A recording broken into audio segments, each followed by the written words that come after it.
खबर है कराची सुरजानी टाउन से। सुरजानी टाउन में ग्रीन लाइन बस टर्मिनल के करीब खाली प्लॉट में आग भड़क उठी है और फायर ब्रिगेड हुकाम के मुताबिक फायर ब्रिगेड की 2 गाड़ियां आग पर काबू पाने में मसरूफ हैं। Karachi Surjani town green line bus terminal के करीब खाली प्लॉट में आग भड़क उठी है और फायर ब्रिगेड की 2 गाड़ियां आग पर काबू पाने में मसरूफ हैं।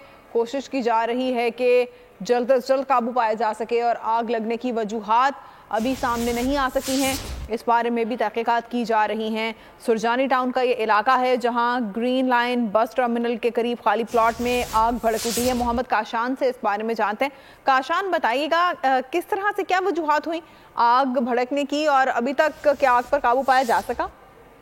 जी बिल्कुल, देखिए फायर ब्रिगेड हुकाम से हमारी बात हुई है, उनकी जानिब से बताया गया Surjani town green line bus terminal के करीब खाली प्लाट था जिसमें झाड़ियां थी, उसमें ये आग लगने का वाकया पेश आया। जबकि फायर ब्रिगेड हुकाम बताते हैं कि 2 गाड़ियों ने आग पर काबू पा लिया है। तहम वाकये में कोई जानी नुकसान की इत्तला उनको जो है वो मौसूल नहीं हुई है। जबकि आग पर काबू पाने के बाद कूलिंग का अमल जो है जारी है। जबकि इमदादी सरगर्मियों के लिए वहाँ पर रेस्क्यू हुकाम भी मौजूद है। तहम अब तक की जो इत्तलात के मुताबिक आग में कोई जानी नुकसान नहीं हुआ, जबकि खाली प्लाट जो है उसके अंदर झाड़ियां थी और दीगर सामान जो जल के खाक हो गया है। जी शुक्रिया काशान, आगाह कर रहे थे।